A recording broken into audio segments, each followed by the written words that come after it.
მოგესალმებით.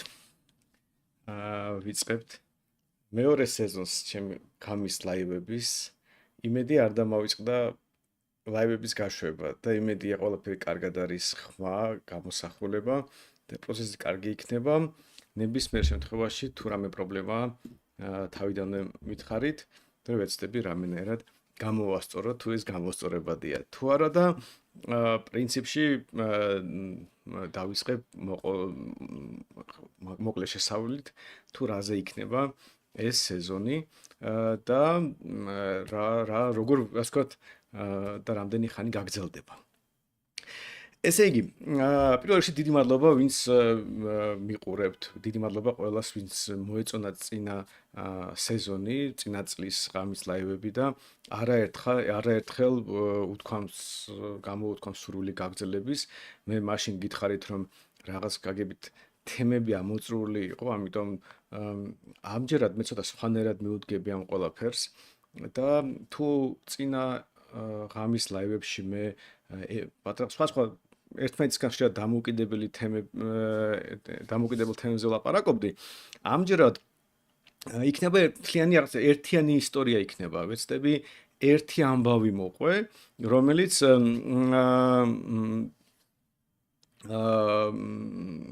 ასე ვთქვათ, თავიდან ბოლომდე ეხება პოლიტიკას და მინდა ერთი პრობლემა აღწერო. ესე იგი, ხო, და კიდე ბარემ რადგან უკვე კომენტარის დაიწერა ამ თემაზე, მე ვიცი რომ ფეხბურთი იწყება, მე სიამოვნებით უყურებდი ფეხბურთს, მაგრამ ჩემთვის ეს დრო, ეს დღე, კონკრეტულად ოთხშაბათი 11 საათი არის ოპტიმალური, ყოველთვის ფეხბურთი არ იქნება და თქვენ ბუნებრივია შეგიძლიათ უყუროთ ფეხბურთს სად ჩემი ლაივები და სად კვარას თამაში, მაგრამ მეორე მხრივ თქვენ შეგიძლიათ მერე ჩანაწერს უყუროთ და პრინციპში არ მგონია რომ პრინციპულ ზონაზე რაღაც შეიცვალოს, უბრალოდ თქვენ კითხვებს არ უპასუხებ ლაივის ბოლოს და ეს არის ყველაზე მეტ რაც თქვენ დაკარგავთ. თუმცა თქვენ შეგიძლიათ შემდეგი ლაივების დროს დასვათ კითხვები, იმიტომ რომ თემები იქნება ერთმანეთზე გადაბმული, ამიტომ სავსებით შესაძლებელია რომ თქვათ მომდენო ლაივების დროს დასვათ ის კითხვები, რომელიც უშუალოდ დღეს მაგალითად გამოტოვეთ. ასევე არ გვექნება 100 ლაიქის წესი, იმიტომ რომ პრინციპში ბუნებრივია მე დავაკვირდები რამდენად საინტერესო იქნება თქვენ კომენტარებს, ლაიქებსაც დავაკვირდები თუ აღმოჩნდა რომ არ არის საინტერესო ამ სეზონს უფრო სწრაფად დავამთავრებ, მაგრამ ზოგადად მე მინდა რაღაც ისტორია მოყვე და ვეცდები ეს ისტორია რაღაცნაირად ასე ვთქვათ დასრულებული იყოს და რაღაც შუაში არ შევწყვიტო. ამიტომ მიუხედავად იმისა თუ ეხლა ძალიან თუ არ მოგეწონება შემიძლია შევწყვიტო, მაგრამ თუ რაღაცა 500 ლაიქი არ იქნება, მაინც რამდენიმე ეპიზოდს ყველა ვარიანტში მოვყვები. იმიტომ რომ ჩემი აზრით ძალიან მნიშვნელოვანი ისტორია, რომელიც მე მინდა რომ გაგიზიაროთ, იმიტომ რომ რაღაცნაირად თქვენც დაინახოთ პოლიტიკური ცხოვრება ისე როგორც მე ვუყურებ ამას. და ამ ისტორიას დავიწყებ ერთი ექსპერიმენტით. რომელიც ერთმა ფრანგმა მეცნიერმა ჩაატარა ვირთხებზე. თავიდანვე ვიტყვი რომ ზოგადად ვირთხებზე ექსპერიმენტები არ შეიძლება პირდაპირ გადმოვიტანოთ ადამიანის საზოგადოებაზე და რაღაც ავტომატური, ასე ვთქვათ, ინტერპრეტაცია მივცეთ რომ ადამიანებში იგივე ხდებაო, მაგრამ ეს ექსპერიმენტი დიდიე დეზორას ექსპერიმენტია ვირთხებზე ძალიან საინტერესოა და დაახლოებით, ასე ვთქვათ, აღწერს იმ პრობლემას, რომელზეც მე მინდა ამ მეორე სეზონის ფარგლებში ვილაპარაკო. ესე იგი, რაში მდგომარეობდა ეს ექსპერიმენტი? ესე იგი, წამოიდგინეთ რომ რაღაც ესეთი კონსტრუქცია აწყო დიდიამ, სადაც ჩაყარა ვირთხები, 6 ვირთხა და იქ რაღაც პროცესი იყო, სადაც უნდა გაცუროს ამ ვირთხამ, აიღოს საჭმელი და უკან დაბრუნდეს, იქვე ვერ შეჭამდა. და 6 ვირთხა ჩაყარეს, 6 მამრი ვირთხა ჩაყარეს ამ რაღაც კონსტრუქციაში. და მალევე აღმოაჩინეს რომ ეს 6 ვირთხა და ეს მეორდებოდა არაერთ ექსპერიმენტში, იყოფოდა რამდენიმე ჯგუფად. 2 ვირთხა ეს სტრუქტურა და პროპორცია დაახლოებით ერთი და იგივე იყო ყველა ექსპერიმენტში, იმიტომ რომ რამდენიმე ასეულ ვირთხაზე იყო ეს გამეორებული. ესე იგი, ორი ვირთხა იყო იერარქიულად მაღლა და ცემდა იმ ვირთხებს და ართმევდა საჭმელს, მის საჭმელისთვის დარბოდა. და დარბოდა ორი ვირთხა, ანუ ორი ვირთხა კიდე მუშა ვირთხა იყო, ანუ ორი მეფე პირობითად, ან თავადი ვირთხა შეიძლება დავარქვათ, ორი იყო მუშა ვირთხა. დარბოდნენ, გადმოქონდათ ეს საჭმელი, ერთი ვირთხა პირობითად ჩმორი ვირთხა იყო, რომელიც ყველა ცემდა ასე ისე რაღაცას და ერთადერთი შანსი რომ შიმშილისგან არ მოკვდარიყო, აი ამ ნარჩენებს სჭამდა, რომელსაც ამ ვირთხების ჩხუბის თუ განაწილების დროს რჩებოდა. და ერთი ვირთხა იყო დამოუკიდებელი ვირთხა. მე ვეცდები ეს ვიდეო ჩავრთო ეხლა და იდეაში დაახლოებით რომ წარმოდგენა გქონდეთ აი ასეთ სიტუაცია იყო, სადაც სხვა ვირთხები მოძრაობენ, მე ჩადიან რაღაც ამ გვირაბში, მოაქვთ საკვები და იქ მე ან ჩხუბის შედეგად ნაწილდება, ან არ ნაწილდება და არ ნაწილდება მას შემთხვევაში, ანუ ვირთხა ინარჩუნებდა იმას, რაც მოიპოვა, თუ ის იყო ეგრეთ წოდებული დამოუკიდებელი ვირთხა. ანუ ის საკმარისად ძლიერი იყო, რომ საკუთარი თავი დაეცვა, კი ხუთ ვირთხას რომ სრული ქონოდა, ამ ერთ ვირთხას, ასე ვთქვათ, დაამარცხებდა, მაგრამ მიუხედავად ამისა,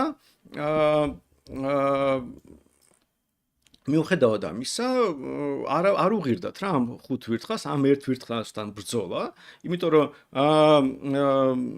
საბოლოო ჯამში ისინი, ვთქვათ, ბევრ ენერგიას დახარჯავდნენ და გამოვიდა, რომ ეს ვირთხების მინის საზოგადოება ამ სპეციფიკურ გარემოში დაიყო ასე, რომ იყვნენ ვიღაც იერარქიულად მაღლავყოფი ვირთხები, მათი მონები იქიდან ორი მონა, მუშა მონა იყო, რომელიც რაღაცას მოპოვებით იყო დაკავებული საკვების და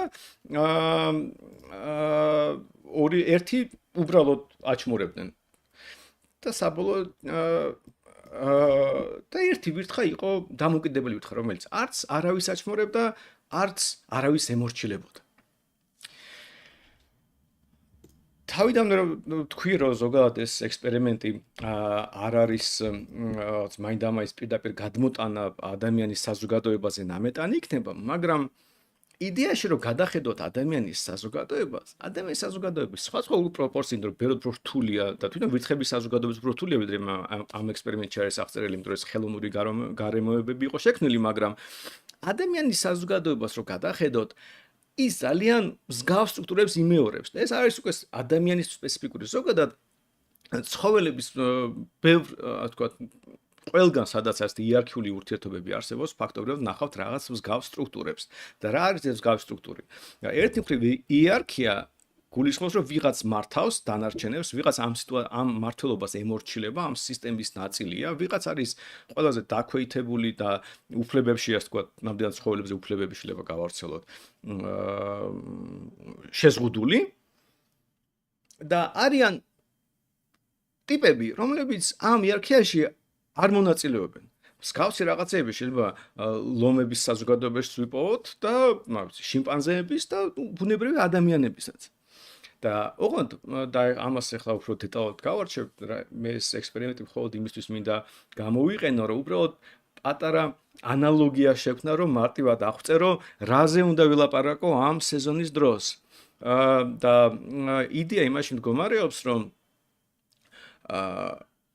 ადამიანი თუ მიხვდება, როგორ არის ჩვენი საზოგადოება აღწერილი, მას ექნება მხოლოდ ორი არჩევანი.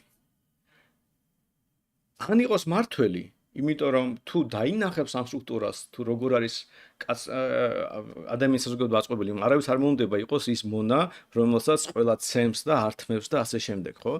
პრინციპში ის ვინც დარბის და ემსახურება მართველებს, ის მონა უბრალოდ ცოტა უფრო უფლებებში პრივილეგირებული და რაღაც ტიპის მატერიალური სარგებელი აქვს მეტი, მაგრამ შინაარსობრივად მონა, იმიტომ რომ ემსახურება თავის პატრონს. ამიტომ ეხლა არავის თავისინებით თუ ამ სტრუქტურას დაინახავს, არ მოუნდება იყოს მონა. მაგრამ ამ შემთხვევაში ხდება მხოლოდ ორი არჩევანი.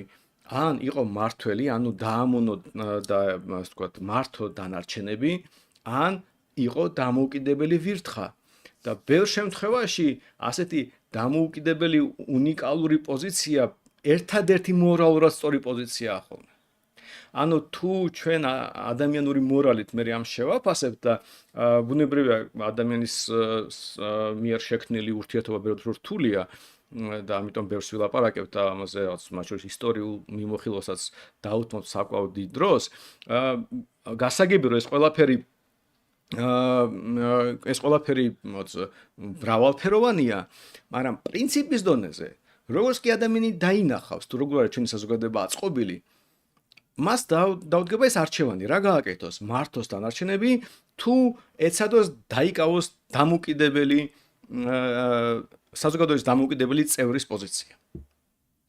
და ბევრ შემთხვევაში და ჩემი აზრით ყველა შემთხვევაში ერთადერთი მორალური სწორი პოზიცია იქნება იყო დამოუკიდებელი წევრი და არა მართველი. იმიტომ რომ მართველობა ისეთი ტიპის ქცევისკენ გიბიძგებს, რომელიც თავისი განმარტებით, თავისი ბუნებით ვერ იქნება მორალური. და იმდენად რამდენად თქვენ მორალს აფასებთ, იმდენად რამდენად თქვენ მიიჩნევთ რომ მორალურად უნდა შეაფასოთ საკუთარი ქცევა, იმდენად შეუძლებელი იქნება რომ თქვენ მორალთან იყოთ კარგ ურთიერთობაში და თან იყოთ მართველი. ეს არის დაახლოებით რაც მე მინდა მოვყვე, მე ამ თემაზე ვილაპარაკე ამ კონკრეტული ასე ვთქვათ ლაივის დროს და დანარჩენი ყველა ლაივი რაღაც გაგებით ამ თემას ეხება, შეიძლება ძალიან სპეციფიკურ და ვიწრო თემას შევეხოთ, მაგრამ საბოლოო ჯამში იდეა დაახლოებით ეს არის. და მინდა დავიწყო ძალიან შორიდან. ესე იგი, ძალიან შორიდან, იმიტომ რომ რაღაც გაგებით პოლიტიკური წყობა და ის ურთიერთობა, რომელიც პოლიტიკას ვეძახით, ძალიან ასე ფუნდამენტურ ბიოლოგიურ ამბავს ეხება.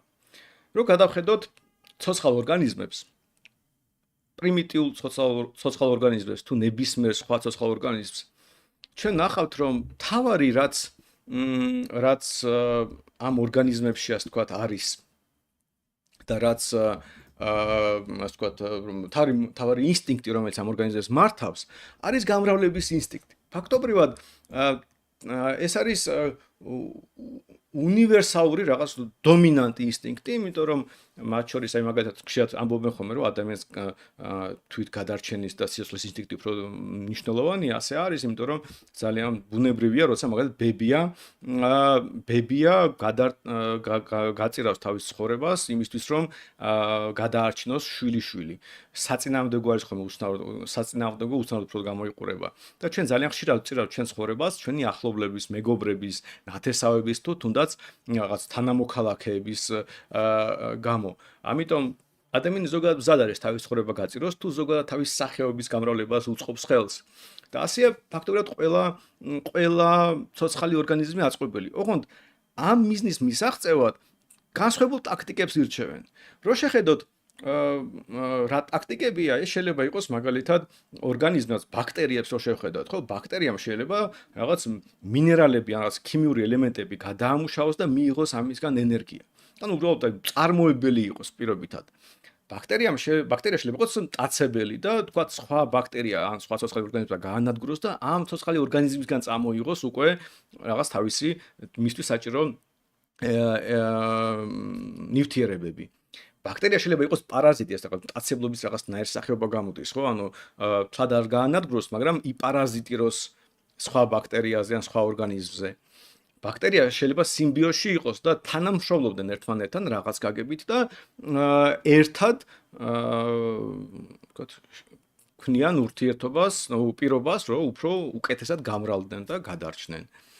არის ბაქტერიები, რომელიც მართავენ ერთმანეთს და რთული ჯგუფური ურთიერთობები აქვთ აწყობილი, მათ შორის თავდაცვის ნაწილში და ასე შემდეგ გამოყოფენ რაღაც ტიპის მაგალითად ქიმიურ ელემენტებს და თუ ამ ქიმიური ელემენტების კონცენტრაცია რაღაც ზღვარს მიაღწია, მათი ქცევაც იცვლება. ეს არა მარტო ბაქტერიებზე, იმიტომ ყვები რომ უბრალოდ ბაქტერიებსაც კი ეს აქვს და გასაგებია რომ სხვა ცოცხალ ორგანიზმებს კიდე უფრო რთული სტრუქტურები აქვს. მაგალითისთვის ცნობილია როცა სოკო მაგალითად როგორ მართავს ჭიანჭველას, როცა ინფიცირება ხდება და მე ეს ჭიანჭველა უნდა აძვრეს სადღაც მაღლა, იქ მე მოკვდება და მე სოკო ასე ვთქვათ გაავრცელებს თავის სპორებს, რომ უფრო მეტი ჭიანჭველა ასე ვთქვათ დაინფიცირდეს და ასე შემდეგ. ანუ ამ შემთხვევაში სოკოს უნარი აქვს, რომ რაღაც ტიპის მართვა, რაღაცნაირად მართოს ჭიანჭველები. ანუ თვითონ ერთმანეთის და სხვების მართვის ამბავიც არის ძალიან ბუნებრივი და არაფერი რაღაც სპეციფიკური ადამიანისთვის ამაში არ არის. მაგრამ აი რო გადახედოთ ადამიანის საზოგადოებას და პირობითად ბაქტერიას. ადამიანმა ძალიან დიდი ნაბიჯი გადადგა აი ამ ასე ვთქვათ სხვების და თავისი მართვის, ასე ვთქვათ, სხვების და თავისი მართვის პროცესში. ადამიანმა არა მხოლოდ ერთმანეთის ან სხვა სახეობის მართვა ისწავლა, არამედ ისწავლა ძალიან ეფექტიანად და ამ ეფექტიან მართვის მექანიზმს ვეძახით ძალაუფლებას.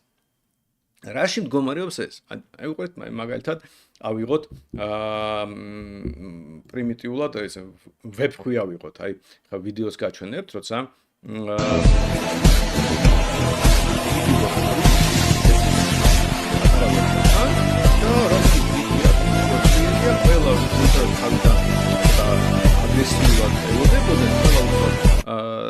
დაწვა და არავის პრეტენზია არ ქონდა, ვინ არის თავარი ამ მინის საზოგადოებაში. ანუ ვებხვების იერარქია მარტივად დაალაგდა მათი ფიზიკური კონდიციებიდან გამომდინარე. არ იყო არანაირი საჭიროება, რომ უბრალოდ ხობდა რაღაც ლაპარაკი დაეწყოთ და გაერჩიათ, არჩევნები ჩაეტარებინათ, ან ღმერთისთვის მიემართათ, ну რაც ადამიანები ვაკეთებთ ხოლმე, ხო? და წარმოიდგინეთ, რომ კი ბატონო, კი მართვა ბევრ და ფაქტობრივად ლამის ყველა ცოცხალ ორგანიზმს გააჩნია, მაგრამ ჩვენ ვისწავლეთ ძალიან უნიკალური მართვის მეთოდი, რომელიც პრინციპში მეტი არავის არ აქვს. მაგრამ აი არავის არ აქვს, ზოგადად ევოლუციაში და ადამიანის საზოგადოებაში არ ხდება ხოლმე, რომ ვიდეოს ხმა ქონდა ბუდიში, იმიტომ რომ დამავიწყდა, რომ გამეთიშა, მაგრამ ვეცდები გავთიშო ხმა. ხო და წარმოიდგინეთ, რომ რაც ახასიათებს ზოგადად ადამიანის საზოგადოებას, აი რაღაც ძალაუფლება, ის არ მოხდა რა ერთი ნახტომით. ის მოხდა რაღაც ევოლუციური იყო, ნაბიჯ მიდიოდა ეს და ამიტომ საბოლოო ჯამში ის რასაც ჩვენ ხედავთ, აი ბაქტერიები რო ავიღოთ და ადამიანის საზოგადოება, იქ რაღაც ეტაპი იყო და კარგი ილუსტრაცია ამის არის მაგალითად შიმპანზეების საზოგადოება.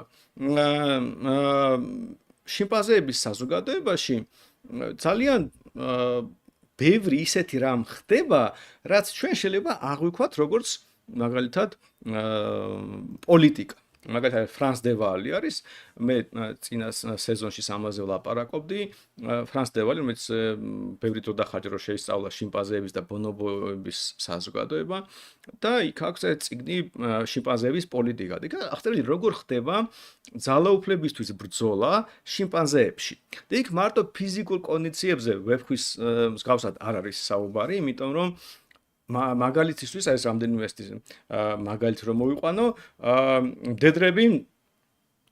მდედრები შეიძლება ზოგადად არ ერევიან მამრების ბრძოლაში, მაგრამ თუ ჩათვლიან რომ რომელიღაც მამრი მათთვის უფრო მომგებიანია, სასარგებლოა, მაგალითად ნაკლებად აგრესიულია მათ მიმართ, ისინი შეიძლება ჩაერიონ და გადაწყვიტონ, ანუ თავისი ჩარევით უპირატესობა მიანიჭონ ამ მამრს. მეტიც ერთ-ერთი ასეთი ბრძოლის შედეგად, მამრების ჩხუბის შედეგად, ერთ-ერთი მამრი დამარცხდა და დამარცხებული და დაჭრილი, დაშინებული ახტა ხეზე და ამ ხეზე ახტომ იყო შეზღუდული ამ ზოოპარკის ადმინისტრაციის მხრიდან, იმიტომ რომ ამ შიმპანზეებს ძალიან უყვარდათ ფოთლების ჭამა. და რომ თავისუფალი ყოფილიყო, ხეს გაანადგურებდნენ და საბოლოო ჯამში ამ ხე არცეთი ფოთლორი არ იქნებოდა, ამიტომ ერთი ის კონდათ მართული იყო, სადაც დენი გადიოდა და იდეაში შიმპანზეები არ ადიოდნენ ამ ხეზე, მაგრამ ის ტიპი ის მამრი ისე დაშნებული იყო, რომ ასე ვთქვათ, გადალახა ეს შიში დენის მიმართ და მაინც ახტა იმ ხეზე. და აღმოჩნდა სიტუაციაში, როცა სხვები ვეღარ აზიანებდნენ, საფრთხეს აღარ უქმნიდნენ, მეორე მხრივ მას გავუჩნდა ძალიან ბევრი გემრიელი ფოთოლი, რომელიც შეიძლება შეეჭამა, მაგრამ იმის ასულ რომ შეეჭამა, მან აიღო და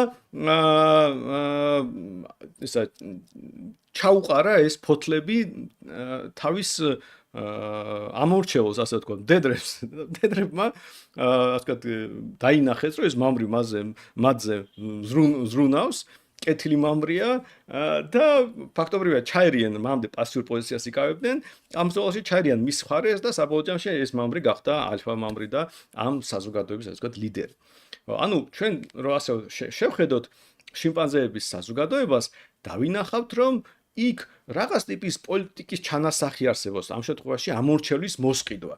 და არაფერი განსაკუთრებული ისეთი, რასაც ჩვენ მაგალითად ჩვენ პოლიტიკაში ხედავთ, რომ კოცები ჩადიან და ვიღაცას 200 ლარს ურიგებენ, არაფერი განსაკუთრებული ამაში არის, იმას ზოგადად სოციალურ იერარქიაში რომ მაღლა ახვიდე და ამის უჭირდება სხვა იერარქიის სხვა საზოგადოების წევრების ხარდაჭერა და ამიტომ შენ შეიძლება რამე შესთავაზო, მოისყიდო ასე ვთქვათ და მოიპოვო მათი მხარდაჭერა. მაგრამ ეს ასეთი ტიპის ქცევა, რომელიც უკვე მკაფიოდ არის დეტერმინირებული ბიოლოგიით, ხო? ანუ როგორც მაგ ბაქტერიები ხო ძალიან დეტერმინირებული არის, ან რაღაც ქიმიური ელემენტი გამოუშვეს, კონცენტრაციას მიაღწია, ისინი რაღაც მოიქცევიან, ანუ ბაქტერიების ქცევა ძალიან პროგნოზირებადია.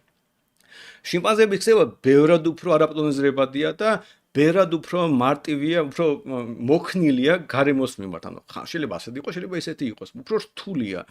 მაგრამ უკვე ესეთი ჩანასახია რაღაც ტიპის ქცევის, რომელიც ჩვენთვისაც ძალიან ბუნებრივია. ან მაგალითად ცნობილი ექსპერიმენტი, რომელიც ისევ და ისევ ფრანს დე ვალის არის, სადაც ორი კაპუცინის ორ კაპუცინი იყო, რომელიც გალიაში ზის და რაღაც ასწავლის რაღაც დავალების შესრულება და როცა ეს დავალება სწორად შეასრულებდნენ, ადლებდნენ კიტრს. და მერე დაიწყეს ერთ-ერთ ამ მაიმუნს მისცეს ისა ყურძენი. და ყურძენი ამათ უფრო უყვარდათ, მაგრამ სიამოვნებაში მეორე სადღაც ყურძენს უბრალოდ, ანუ იგივე დავალებას ასრულებდა, მაგრამ იღებდა ყურძენს კიტრის ნაცვლად. და პირველი მაიმუნი ამას ხედავდა. ხონდა, ძალიან ისეთი საინტერესო და ცნობილი ექსპერიმენტია, იმედია გათიშული აქვს ამ ვიდეოს. და საბოლოო ჯამში, როცა ეს მოხდა, ანუ დამთავრდა იმით, რომ ჯერ ცოტა უკმაყოფილო იყო ის მაიმუნი, რომელიც კითხვას იღებდა, მაგრამ მე რასაც დააჯანყდა და დაიწყო სროლა ექსპერიმენტატორის მიმართ ქვების, რომ აი უსამართლობა დაინახა, რომ ერთი და იგივე საქმეს აკეთებენ, მაგრამ ერთს აძლევენ ყურძენს, მეორეს აძლევენ კიტრს. ხო და წამოიგინეთ, არ აქვს გაშული ხმაო. კარგი. რაც არ უნდა იყოს მეტი მე მგონი ვიდეო არ დამჭირდება ამას ეს რაც არ უნდა იყოს. ხო და წამოიგინეთ სიტუაცია, როცა აი ჩვენ რო საუბრობთ ხოლმე ხო რაღაც პოლიტიკურ მდგომარეობაზე და იქ ვიღაც ამბობს რომ რა არისო ეს როგორ შეიძლება ვიღაცა მდიდარი არისო, ვიღაცა ღარიბი არისო, რატომ უნდა იყოს ასეთი დიდი განსხვავება ხელფასებშიო. ასეთი ტიპის ქცევა შეიძლება რაღაც ეტაპზე იყოს ახსნილი ლოგიკურად, მაგრამ სინამდვილეში ძალიან ღრმა ფუნდამენტური ის აქვს ფესვები აქვს, რომელიც ჩვენ რაღაც ცხოველურ რაღაცებზე დგას. და ეს პრინციპში ახსნადი ამბავია, იმიტომ რომ ეგალიტარული, ანუ რაღაც თანაბარი ასე ვთქვათ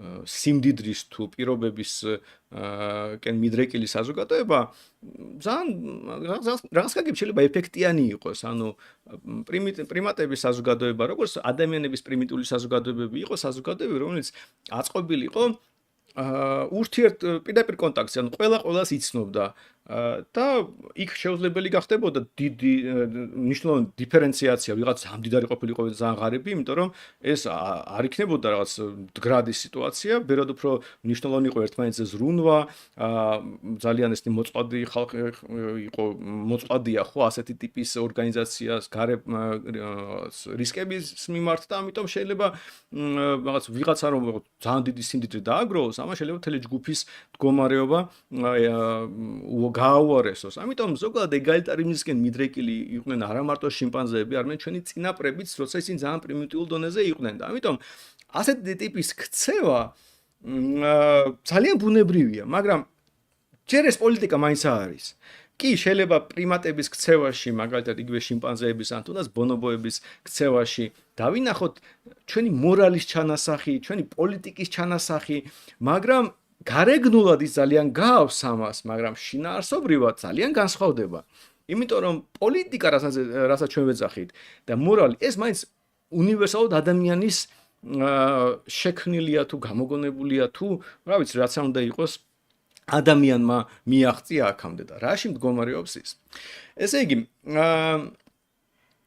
წარმოიდგინეთ რა უპირატესობა აქვს ადამიანს, თუნდაც შიმპანზეების მიმართ. ადამიანმა შეძლო და თქვათ, განავითარა მეტყველება და ზეპირსიტყვიერად გადაცემა და მერე უკვე წერილობითაც და სხვა ფიზიკური ობიექტის ტრანსფორმირების შედეგად, თუნდაც ნახატები რო ავიღოთ, შეძლო ინფორმაციის დაგროვება და გადაცემა. რაღაც ტიპის კომუნიკაცია ხო ბაქტერიებსაც აქვს და შიმპანზეებსაც და ზოგადად ბევრ ცოცხალ ორგანიზმს. ამაში არაფერი ახალი არის, მაგრამ ჩვენი ენა, რასაც ჩვენ შეიძლება მეტყველებთ, არის ძალიან ეფექტიანი რაღაც ინფორმაციის გადაცემაში. და როგორც მე ახლა თქვენთან საუბრობთ ამ შემთხვევაში მონოლოგის რეჟიმში და თქვენ წერთ, ინფორმაციის გასვლა ძალიან ეფექტიანია, ბევრად უფრო ეფექტიანი, ვიდრე რაღაც უბრალოდ ყვირილი და წიგვილი გამოვიყენოთ, როგორც მაინც ცხოველებს აქვთ. მაგალითად, ყივილით მე შემიძლია გადმოგცეთ, რომ საშიშროება არსებობს, მტაცებელი მოდის, ან ნახეთ რა კარგია, რა კარგ ხასიათზე ვარ, მაგრამ მაგალითად პითაგორას თეორემას ვერანაირად ვერ აგიხსნით. ამიტომ ადამიანს რომ გაუჩნდეს მეტყველების უნარი და რაღაც ინფორმაციის გადაცემის, პარალელურად მოხდა ძალიან საინტერესო ამბავი. წარმოიდგინეთ, რომ ჩვენ შევქმნით არა მარტო ჩვენ გაგვაჩნია არა მარტო უნარი ვილაპარაკოთ, არამედ დავიმახსოვროთ ამის მეშვეობით ჩვენი წინაპრების გამოცდილება. მაგალითისთვის, რაღაცას ვაკეთებთ და დაუშვათ მე დავინახე როგორ დავანთო ცეცხლი. ცეცხლის დანთების ტექნოლოგია რაღაც მე ხო გაჩნდა, მაგრამ მე რო არ მქონოდა ასეთი მეტყველების და ინფორმაციის შენახვის და თან გადაცემის უნარი, მე მოვკლებოდი და ეს ინფორმაცია დაიკარგებოდა. მაგრამ სინამდვილეში და კი გასაგებია რომ ეს აქვს ბევრ ცხოველსაც, ეს სპილოებიც ასწავლიან პატრა სპილოებს თავის სხვა ქცევას და შემდეგ, მაგრამ ადამიანმა ეს შეძლო ძალიან ბევრი სხვადასხვა ობიექტის მიმართ გამოყენება და რაც თავარია საკუთარი ქცევის თქვათ ნიმუშის გარეშე. ანუ თუ ცხოველი ერთმანეთს აჩვენებენ, ძაღლი აჩვენებს თავის ლეკვს როგორ უნდა მოიქცეს და ის ლეკვი უბრალოდ იმეორებს და ეს გამეორება არის ამ ბუნებრივი ინსტინქტი, ანუ ინსტინქტურად სწავლობენ. ადამიანმა შეძლო რომ თვითონაც რომ არ ასწავლოს და არ აკეთოს რაღაც, ისე გადასცეს ინფორმაცია. ან მაგალითად, მოხუცი ადამიანი სიკვდილის წინ თავის შვილიშვილებს ეუბნება რაღაც ასე მოიქცეთ, ისე მოიქცეთ, ასე მოიქცეთ. და შვილიშვილებს შეიძლება არც კონდეთ ნანახი როგორ იქცეოდა ბაბუამისი ან ბებიამისი რაღაცნაირად, მაგრამ სიტყვებით გადასცა. და ეხლა ნახეთ რა ხდება. სინამდვილეში ვიღაც ადამიანმა ჩვენ ვიღაც წინაპარმა მოიგონა რაღაც ტიპის რაღაც ტექნოლოგია ან რაღაც ტიპის ქცევა და თუ ეს ქცევა აღმოჩნდა წარმატებული, ის გადაეცემა შემდეგ თაობას. აი მაგალითად, მე ასე გავაკეთე, დავანთე ცეცხლი, გავთვით, დავიცავით თავით მტაცებლისგან. აბა შენც იქნებ ასე გააკეთო და დაიცვა საკუთარი თავი მტაცებლისგან. ეს ინფორმაცია გადის თაობიდან თაობამდე და ის საზოგადოება, სადაც ეს ინფორმაცია შეინახა და გადაეცემა ახალ თაობას, ის საზოგადოება აღმოჩნდება ბერად უფრო წარმატებული, ვიდრე თქვა საზოგადოება ამას არ აკეთებს. მან მაგალითად ვინც სხვა არამნიშვნელოვან ინფორმაციას გააცემს, მაგალითად ეუბნება თავის შვილს, მამა რო წადი მინდორში და იქ დაიძინეო. შვილი ასე იზამს და ვეფხვი შეჭამს. ამიტომ ის საზოგადოება ვერ გადარჩება. ფაქტობრივად ევოლუცია გავრცელდა არა მხოლოდ ჩვენ ფიზიკურ ნაწილზე, იმიტომ რომ ბიოლოგიური სახეების ევოლუცია ძალიან დროში გაწელილი პროცესია და ფაქტობრივად ძალიან ასე ვთქვათ სპეციფიკურად მიმდინარეობს. არამედ ევოლუცია გავრცელდა უკვე შიგნით იერარქიებ ქცევაზე და ჩვენმა სახეობამ გამოიმუშავა უნარი თავისი ქცევა შეცვალოს მიუხედავად იმისა, რომ არა აქვს ნიმუში რატომ უნდა ხდებოდეს ეს. წამოიგინეთ ადამიანმა გამოიგონა ცეცხლი, ტექნოლოგია ხო, ცეცხლის დანთების და გადაეცემა თაობიდან თაობამდე 10,000 წელი, მილიონობით წელი გადაეცემა. მერე ვიღაცამ რკინის მოპოვება ისწავლა, ვიღაცამ, რა ვიცი, რაღაც ხორბალი რაღაცნაირად დათესა და სოფლის მეურნეობას ჩაუყარა ფუნდამენტი.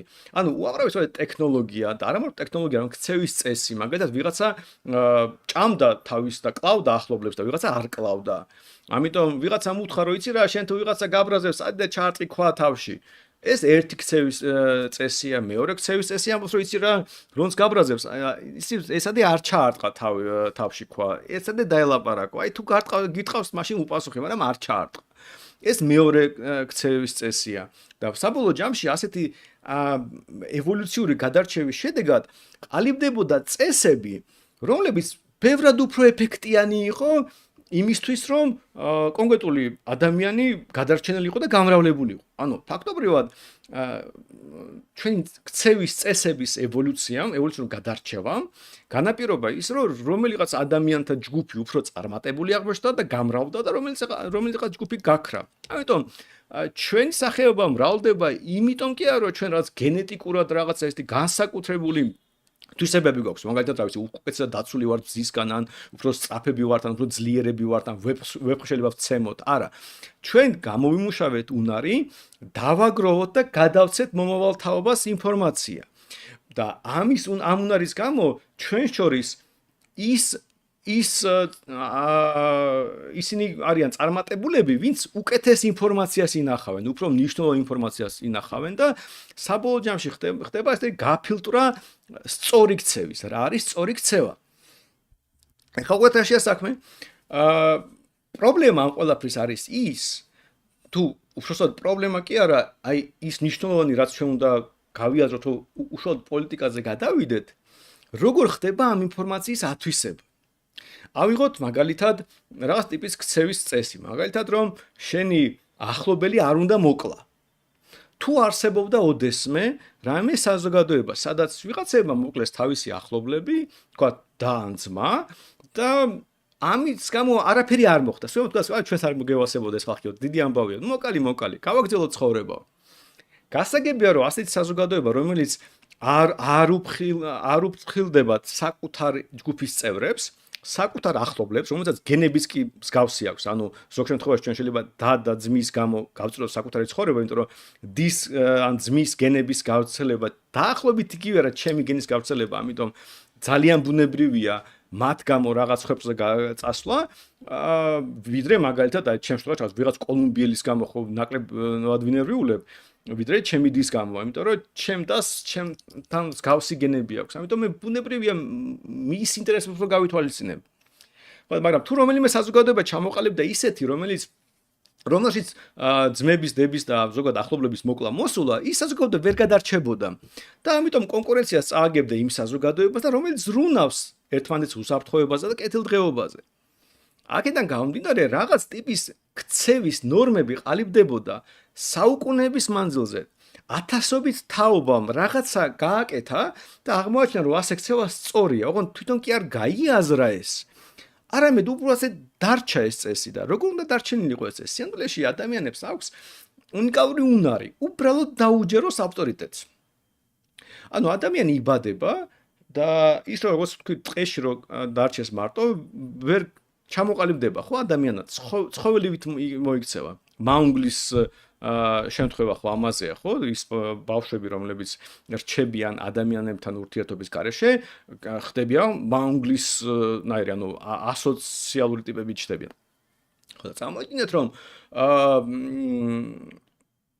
როცა ადამიანი იბადება, მას ეუბნებიან, მაგალითად, ყავს უმცროსი და დაუშვათ. და რა ვიცი, ავიღე და ვურტყავ. მე ხო ბავშვი ვარ, ხო არ ვიცი რომ რავი, რაღაც ინსტინქტურად მოძრაობ, რა ვიცი, ვიღაცამ წამართვა სათამაშო და რა უნდა ვქნა, რაღაც აგრესია გამოვიხატო და წავართვა.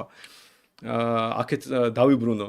მაგრამ აქ მოდის ვიღაც, მაგალითად დედა, მამა, ბაბუა, ძიძა, მეზობელი, ვიღაც და მეუბნება, ასე არ შეიძლება. ბავშვი ამ მომენტში არ მოუტრიალდება და არ იტყვის, აბა ამიხსენი რატომო? რა არის ლოგიკური ახსნა იმის, რომ მე არ შემიძლია ამ ვიღაცას ჩავარტყა თავში, იმიტომ რომ ხო სათამაშო წამართვაო. ასეთ საუბარს ხო ვერ გაიგებ და რომ შემთხვევით გაიგოთ, ქცევა შობლის იქნება, რომ არა ასე არ შეიძლება დაიმუქრება რაღაცით, შენ თუ ასე მოიქცევი, მეტის სათამაშოს არ მოგცემან, რა ვიცი, რაღაცას არ გაჭმევ და ასე შემდეგ და საბოლოო ჯამში ეს ადამიანები, ეს ბავშვი დაემორჩილება. ანუ, წამოვიგეთ რაღაც ტიპის ქცევა, რომელიც მაგალითად შენ დას არ უნდა დაარტყა. შენ ძმა არ უნდა ცემო. დედა მამა უნდა გიყვარდეს. რაღაც ასეთი ტიპის ურთიერთქცევა, ხო, რომელიც საუკუნეები ყალიბდებოდა და აღმოჩნდა, რომ ათასობით, 10,000-ობით სხვადასხვა ადამიანმა, მილიონობით ადამიანმა, 10,000-ობით თაობებმა დაინახა რომ სწორი, უფრო დაინახა რა თავისი ქცევით მივიდა აქამდე. თვითონ არც ესმოდა რომ ასე იყო, ასე რომ იქცეოდა, უფრო წარმატებული ხდებოდა და მე ეს ინფორმაცია რჩებოდა მომავალ თაობას. ეუბნება, იცი რა, ბაბუამ მითხრა, მე არ ვიცი რატომ არ უნდა ცემოდა, მაგრამ მე ბაბუამ მითხრა, მე რო ჩემ დას დავარტყი, მაშინ მითხრა, ასე არ შეიძლება. ამ ბებიამ აქეთ დამარტყა და ამიხსნა რომ მეტი თუ კიდე თუ დაარტყავ შენ დას, თაც გცემო. ამიტომ მეც ასე გეუბნები შენ. და ფაქტობრივად ბავშვები ისე რომ კითხვასაც კი არ სვავენ და საერთოდ არც კი უშვებენ ახაც რომ კითხვა დასვან, ემორჩილებიან ავტორიტეტს.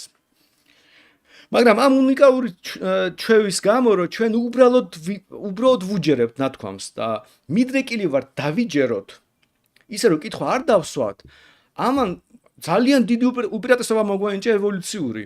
ჩვენ ფაქტობრივად იმის ნაცვლად რომ ჩვენით გავიაზროთ მილიონობით ადამიანის გამოცდილება, რაც უბრალოდ არ შეგვიძლია, ჩვენი ტვინი არის ამისთვის შექმნილი, იმიტომ რომ ჩვენ ერთნი ვართ და ჩვენ წინ თუ მილიონი იყოს, ვინც არ უნდა იყოს ის მილიონი. მე ხო არ შემიძლია ჩემი ერთი ტვინი ამ მილიონ ადამიანის ტვინზე უფრო მეტი იყოს. მეტიც წარმოგიდგენთ რომ ამ ადამიანებმა თავის ცხოვრება იცხოვრეს, უამრავი გარემოება იყო და ეს მთელი გარემოებები შევისწავლო. ჩავდო ჩემ ტვინში, დავამუშავო და მე მივიღო გაწყვეტილება ჩემ დას დავარტყა თუ არა სათამაშოს გამო. ეს ხო უბრალოდ ფიზიკის კანონებს ცდება, ეს უბრალოდ შეუძლებელია. ამიტომ მე უბრალოდ არც კი მაქვს უნარი ჩემი წინაპრების გამოცდილება გავაცნობიერო, გავიაზრო და ამაზე დაყრდნობით გაწყვეტილება მივიღო. მაგრამ მაქვს უნიკალური უნარი, რომელიც მე უნდა უბრალოდ დედას დაუჯერე. და უბრალოდ დედას დაუჯერე ბოლოს და ბოლოს ილექება იმაზე, რომ ჩვენ აი ამ მიზანს მაინც ვაღწევთ და ჩვენი წინაპრების დაგროვებულ ცოდნას ვიყენებთ ბევრად უფრო ეფექტიანად. ანუ ფილტრავთ ჩვენი ქცევის მეშვეობით და რომ დავინახოთ რა ქცევა კარგია, ვეუბნებით ჩვენ შვილს რომ შენც ასე მოიქეცი, ის თავის და ბოლოს იფილტრება რაღაც ტიპის ქცევა. ამას ქვია სპონტანური წესრიგი. ანუ სპონტანური წესრიგის აზრი არის ის, რომ ჩვენი დღევანდელი ცხოვრების წესი ჩვენი მოგონილი არ არის პირდაპირ გაგებით. ის მოგონილია სხვადასხვა ადამიანების მიერ. ბევრ ჩვენ წინაპარს აქვს თქვა როლი ამ რაღაც წესების ჩამოყალიბებაში, მაგრამ არც ერთ მათგანს არ ქონდა განზრახო ეს წესები ჩამოეყალიბებინა. ანუ წესრიგი არსებობს, თითოეული მისი ელემენტი ვიღაც ადამიანის დამსახურება, მაგრამ არ არსებობს არავინ, ვინც ეს წესრიგი გაცნობიერებულად დააწყო. და ეს არის ძალიან ეფექტიანი ამბავი რა, საბოლოო ჯამში ჩვენ სხვა სახეობებისგან განსხვავებით შეგვიძლია მილიონობით თაობის გამოცდილება დავაგროვოთ და ამიტომ ბევრ წარმატებულები ვართ, ვიცით როგორ მოვიქცეთ. მაგრამ რა ქვია ამ გამოცდილებას? აქ არის მნიშვნელოვანი ამბავი. აი იმას რაც ეს თაობებმა დავიგროვეს, ჩვენს ზოგადად ვეძახით რელიგიას. ანუ სტრუქტურულად როგორ არის ეს წარმოდგენილი, ხო? მაგალითად, საიდან ჩდება ის, რომ ძმა არ უნდა მოკლა. ანუ ეს ხო ბიბლიიდან ვიცით ჩვენ, მაგრამ ეს ხო ბიბლიური ისტორია, ბიბლიაში ხო არ მოხდა, ასეთი ისტორიები ბიბლიამდეც არსებობდა. და ზოგადად ბევრ წმინდა წერილს შეიძლება ნახოთ სხვადასხვა ნაირად ასეთი ტიპის ისტორიები. უბრალოდ ადამიანი ხო არ იცის რატომ არის ეს. უბრალოდ ჯერ ამის რწმენა აქვს, ეს სწორია და მე ამ სხვადასხვა, ასე ვთქვათ, რწმენის საფუძველზე დაგროვებული ცოდნა ერთ რაღაც მითოსად შეიკრება და მე ამას დავარქვავთ რელიგიას. ანუ რო გადახედოთ რელიგიურ ტექსტებს, შინაარსობრივად ეს არის ამ კაცობრიობის მიერ დაგროვებული ცოდნის, ასე ვთქვათ, ღიად გადმოცემა. და გეუბნებათ, რომ უბრალოდ იცი რა ასეა და უბრალოდ რადგან არ შეგიძლია თქვა, არის ის უბრალოდ ვის გამო არის ასე და არც კი იცი ვინ მოიგონა ის, რომ ადამიანის მოკლა არ შეიძლება. აქედან ჩდება ეს კონცეფტი ღმერთის და ასე შემდეგ, რომ ალბათ ვიღაცამ ძალიან მნიშვნელოვანი, იმიტომ რომ უკვე თქვა დღეს რო დავიწყოთ პირობითად პრინციპის დონეზე არარელიგიური რელიგიის წინააღმდეგ ქცევა, ჩვენ ყველა დეგრადირდებით. და ჩვენ ამაზე ბევრს ვილაპარაკეთ შემდეგ ეპიზოდებშიც, მაგრამ თავარი ამბავი ის არის, რომ ჩვენ წინაპრებმა გვასწავლეს, რომ ადამიანის მოკლა ზოგადად ცუდი ამბავია. თუ ყველა კლავს ერთმანეთს, ცუდად დამთავრდება ასეთ საზოგადოება, თუ ძარცვათ ერთმანეთს და თვითონ არაფერს არ ვაწარმოებთ, ეს ცუდად დამთავრდება. ზოგადად ერთმანეთს უნდა ვეხმარებოდეთ და ასე რაღაც ტიპის წესებია, როგორც ჩვენ მორალს ვეძახით, ადამიანურ მორალს, რომელიც ღიად ჩამოყალიბებული არის ხოლმე სხვა რელიგიურ ტექსტებში. და აღმასრულებელი, უბრალოდ პასუხისგებელი, რომ ეს წესი იგი ფუნქციონირებდეს საზოგადოებაში, არის საბოლოო ჯამში ეს რა ქვია, ღმერთი. ანუ რაც არ უნდა იყოს, როგორც არ უნდა იყოს სინამდვილეში მიუხედავად იმისა, რომ სავსე შესაძლებელია, რომ არანაირი ღმერთი არ არსებობდეს, ადამიანის ქცევა რატომ ემორჩილება ამა თუ იმ წესს, მაინც ღმერთზე დგას. ანუ იდეა იმაში მდგომარეობს, რომ წარმოიდგინეთ, რომ მე რომ ადამიანს არ ვკლავ, რატომ არ ვკლავ? იმიტომ რომ უბრალოდ გონია, რომ ასე სწორია. ამის ჯერა. არ ვიცი, შეიძლება ვიღაცამ რომ მითხრას, რომ იცი რა ეს ევოლუცია, რაც მე ხა მოუყევი ეს მთელი ისტორია, ხო გასაგებია შეიძლება ეს ნორმები ღმერთის გარეშე ევოლუციურად ჩამოყალიბებულიყო. მაგრამ თვითონ ინდივიდუალურ დონეზე ადამიანი ამას როგორც წმენის საკითხს აიღებს. მას არ შეუძლია ლოგიკურად გამოიყვანოს ეს ნორმა, რატომ არის ეს სწორი და კარგი. მით უმეტეს რომ მის კონკრეტულ შემთხვევაში ეს ნორმა შეიძლება არ იყოს სწორი და კარგი. მაგალითად, იგივე მკვლელობა, ზოგ შემთხვევაში შეიძლება იყოს სრულიად მისაღები. მარტივი მაგალითი ავიღოთ. იმას კი არ გულისხმობთ, თქვა ომის დროს და ასე შემდეგ, ჩვენ რელიგიაში შეიძლება ეწეროს, რომ თავდაცვა იყოს გამართლებული. მაგრამ წარმოიდგინეთ, რომ ადამიანი მიდის ქუჩაში, ხედავს ლამაზ მანქანას, თქვა რა ვიცი, ბენტლის და ხვდება, რომ მთელი ცხოვრება შეიძლება იცხოვროს და ბენტლი არასდროს არ ყავდეს. იდეაში მისთვის ძალიან გამართლებული შეიძლება იყოს მოკლას ფლობელი და წაიყვანოს ბენტლი. და თუ საზოგადოებაში არანაირი ასე თქვა მექანიზმები არ არსებობს ამის პრევენციის, იდეაში ადამიანს რომელიც ღმერთის არ წავს, ამას იზამს. და გამოდის, რომ ყველა იმ შემთხვევაში, როცა დასჯის ალბათობა დაბალია, თუ ადამიანს ღმერთის არ წავს, ან ზოგადად არ წავს, რომ ეს ცუდია რაღაცის, ანუ ღმერთი შეიძლება იესო ქრისტე კი არ იყოს, ან რა ვიცი, ბუდა კი არ იყოს, ანუ კონკრეტულ ღმერთზე კი არ ვსაუბრობ, ეს ვიღაც შეიძლება შედარებით თანამედროვე პერიოდში ჩამოუყალიბდათ ინსტიტუციონალური რელიგია იყო, შეიძლება რაღაც ზოგადი კაცობრიობის მორალი დაარქვას ვიღაცამ, ბუნების კანონი, მაგრამ ფუნქცია იგივე აქვს. საბოლოო ჯამში ამ ადამიანს ეშინია ამ ღმერთის, ეშინია რომ რაღაცას თუ ასე გაქვს, ცუდი იქნება და რაღაც დაემართება და ამიტომ ზოგადად არ აკეთებს. არც იცის რატომ არ აკეთებს. არავინ არ დაგინახავს, შეიძლება მოკლა, შეიძლება გაძარცვა, არავინ არ დაგინახავს, მაგრამ შენ მაინც არ აკეთებ და ჩვენს ადამიანს კარგ ადამიანს ვეძახით, ვინც კლავს და ძარცვავს მაშინ, როცა არ ემუქრება საფრთხე, ცუდ ადამიანს ვეძახით, ჩვენ ვცდილობთ გავრიყოთ ესეთი ადამიანები. ადამიანები ერთმანეთს ხო იმიტომ არ ვკლავთ, რომ ციხის გვეშინია, ჩვენ იმიტომ არ ვკლავთ, ზოგადად ცუდი მიგვაჩნია ეს, თორე რამდენ ადამიანი შეიძლება მოკლული ყოფილიყო, ისე რომ ვერავის ვერ ეპოვა მკვლელი, მაგრამ ხო ასე არ ხდება და საზოგადოება, სადაც ხალხს ამის ჯერა ზოგადად უფრო მდგრადი საზოგადოებაა და ფაქტობრივად სპონტანური წესრიგი, რომელიც ყალიბდება ამგვარად ძალიან დიდ უპირატესობას გვანიჭებს, მაგრამ დგას ეს სპონტანური წესრიგი. დგას ეს სპონტანური წესრიგი იმაზე, რომ ადამიანს აქვს უნარი უპირობოდ დაუჯეროს სხვა ადამიანს. და დაუჯეროს ისეთ რაღაცებში, რაც მათ არ უნდა. ანუ ადამიანს უნდა მოკლას ვიღაცა და წაიყვანოს მისი ბენტლი, მაგრამ ეუნდა პაპ ღმერთი ზემოდან ხედავს, ჯოჯოხეთი დაგწვავს და დედას გიტირებს. იმიტომ რომ უყვარხარ. უყვარვარო მეშინიაო და წავა რა, აღარ მოკლავს. ესე იგი საზოგადოებაში სიმშვიდე დამყარდება, საკუთრების უფლება გაჩნდება და ზოგადად ადამიანს გაუჩნდება სრული ყავდეს ბენტლი. თორე ასე რო არ იყოს, ადამიანს ვარ ეშინოდეს იმ ღმერთის, რომელიც დასჯის, მაშინ ის ამ ბენტლის წაართმევდა. იმ ტიპს მოკლავდა. სხვა ადამიანს აღარ ექნებოდა სტიმული დაეგროვებინა ბენტლიზე, ის გადაწყვეტდა ვიღაცას მოეკლა და საბოლოოში საზოგადოება ან გადაშენდებოდა, ან გაღარიბდებოდა და იმ საზოგადოების მიერ იქნებოდა დაპყრობილი, ან განადგურებული, ვის ასე წეს, ანუ ღმერთის მიერ შეენარჩუნებდა. ამიტომ მიუხედავად იმისა, რომ თქვენ შეიძლება სრულად არ გჯეროდეთ ასე ვთქვათ, რელიგიური წარმოშობის, მორალის როგორც ასეთი, თქვენც კი ვინც აი სრულად ამბობს, რომ მე ათეისტი ვარ და ღმერთს წარმწავს, მაინც ემორჩილება ამ წესით, იმიტომ რომ უბრალოდ ჯერა რომ ეს სწორია. იმიტომ რომ მის თავშიც რაღაც ტიპის რელიგიური წარმოდგენა. ამას მე კიდე დავბრუნდი, ეს არის ხოლმე ძალიან ხშირად ეშლებათ ხოლმე ადამიანებს მორალის ევოლუცია და ინდივიდუალური ადამიანის ქცევა. ერთია საიდან ჩამოყალიბდა ეს ნორმები და მეორე როგორ იქცევა ადამიანი უშუალოდ თვითონ. ხო და აი თვითონ ყველა ადამიანი მორალურია, მაშინ როცა ღმერთის წამს, აი საბოლოოში ათეისტები არ არსებობს, ანუ რაც მე მინდა აახსნა, რომ ათეისტები არ არსებობს ამ სამყაროში. ყველას წამს ღმერთის. რაღაც დოზით. კონკრეტში ყველა იმ ადამიანს რამე წარმოდგენა აქვს მორალზე. ცხოველი მაუნგლივ თუ გაიზარდა, შეიძლება მას ღმერთის არ წამდეს, ბუნებრივია, მაგრამ თუ რამე ადეკვატურობა ადამიანს გააჩნია, მას ღმერთის წამს. რაღაც შეიძლება ძალიან მისთვის სპეციფიკური ფორმით.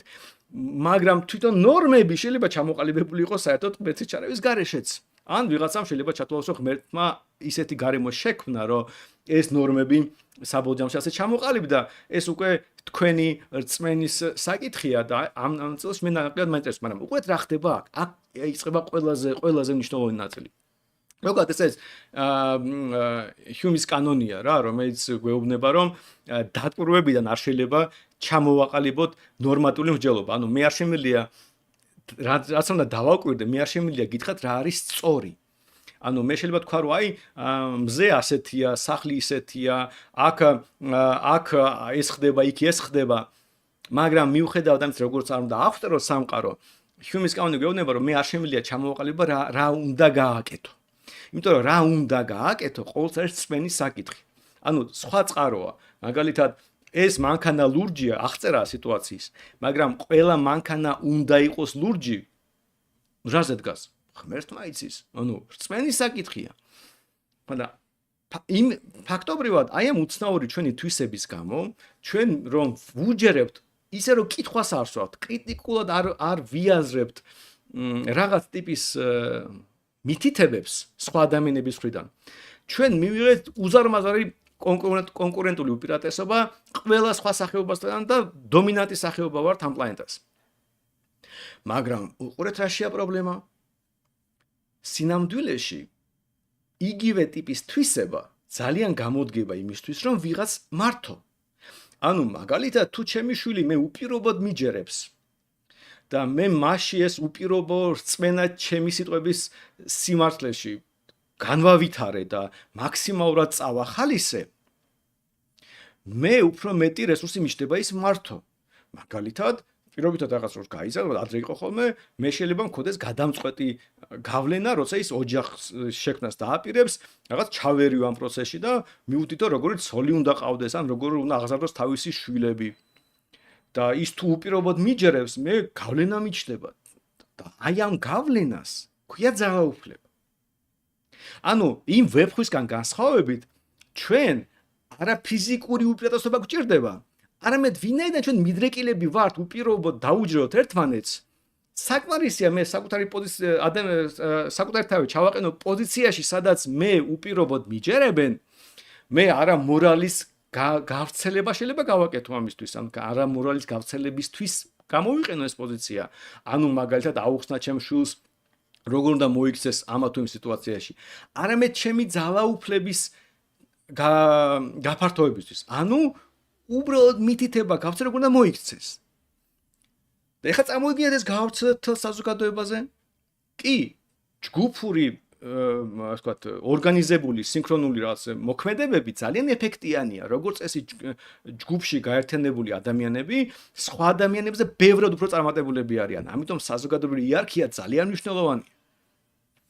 და აი ეს ბუნებრივად რო წამოღებული ჯერ კიდე ჩვენი ცხოველური რაღაც ფუნდამენტიდან იერარქია პლუს მორალური ნორმები და პლუს ჩვენი მიდრეკილება უპირობოდ დაუჯეროთ ვიღაცას აჩენს შესაძლებლობას რომ რომელიღაც ჩვენთანგანი თუ ამას კარგად გამოიყენებს ის ჩვენ იერარქიაში მაღლა იქნება არა შეიძლება სუსტი იყოს უშნო იყოს და საერთოდ სხვა შემთხვევაში ვერ გაერთლებინა თავისი გენები მაგრამ ხო რაღაც თქვა მე იცით რა ისაო ღმერთთანო კარგად ვარ ურთიერთობაში თქვენ ხო ჯერაც ღმერთის იმიტომ რომ ღმერთმა აი ესე მითხრაო რომ მე ვარ თქვენი უფროსიო ვა ხალხმა თქვა რომ ვა ეს მართლა ღმერთმა დაუნიშნია და აბა რა გინდა აი ეს მინდაო საჭმელი მომიტანეთ ის ასე ქენით ისე ქენით და 1-20 ცოლი მჭირდებაო და გაავრცელებს თავის გენებს იმიტომ რომ ხალხმა დაუჯერა ამ ტიპს და მას აღარ ჭირდება რომ იყო ძლიერი პირიქით სხვა ადამიანები ბევრად მასზე უფრო ძლიერები მას დაიცავენ და მისცემენ შესაძლებლობას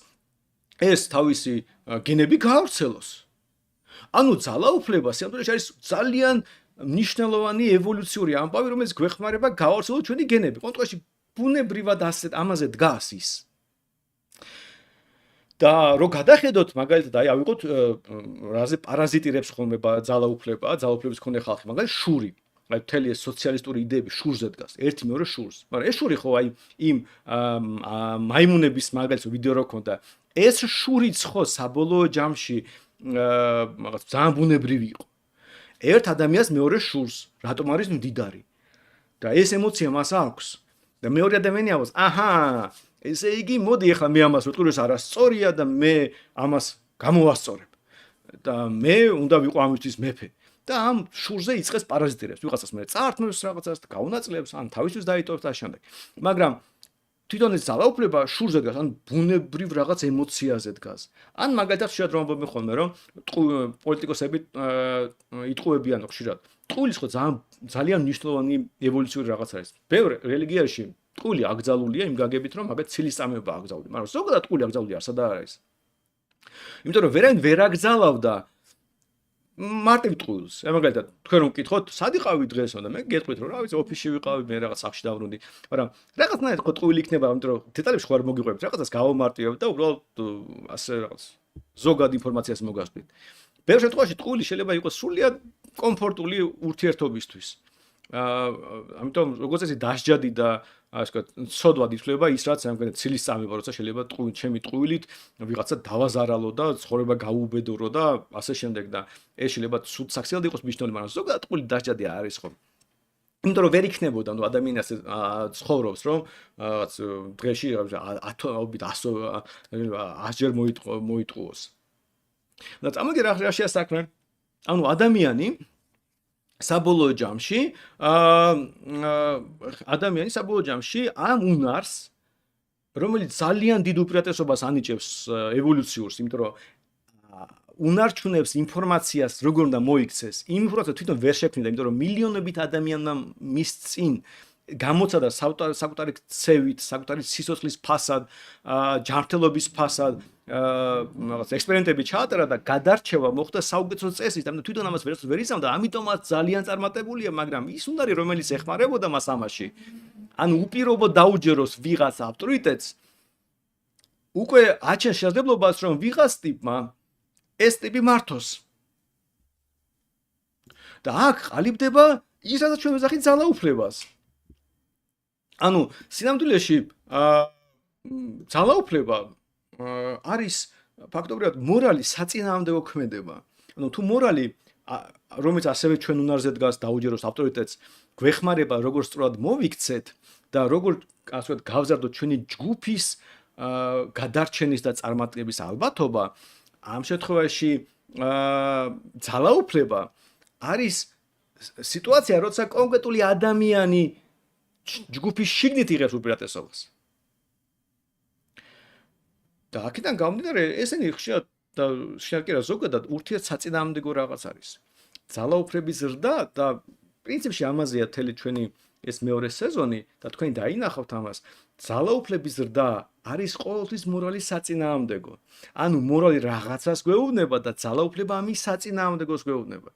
ანუ მე ვარ სუსტი ადამიანი, არ შემიძლია მყავდეს ბევრი ქალი, ამიტომ მე არ შემიძლია მყავდეს ბევრი ბავშვი, ამიტომ მე ვერ გვარცელებ ჩემ გენებს, მაგრამ მე თუ ვარ ჩინგისხანი, მე თუ მყავს ბევრი სხვა ადამიანის მემორჩილება, მე უბრალოდ ამ ხალხს სხვა ხალხსთან ვაუმებ, დავიპყრობ, ბევრი ქალი მეყოლება და ჩინგისხანის შემთხვევაში ათობით მილიონი ადამიანი ატარებს უშუალოდ მის გენებს, ანუ ჩინგისხანი ერთ-ერთი ყველაზე წარმატებული ადამიანია ზოგადად ისტორიაში.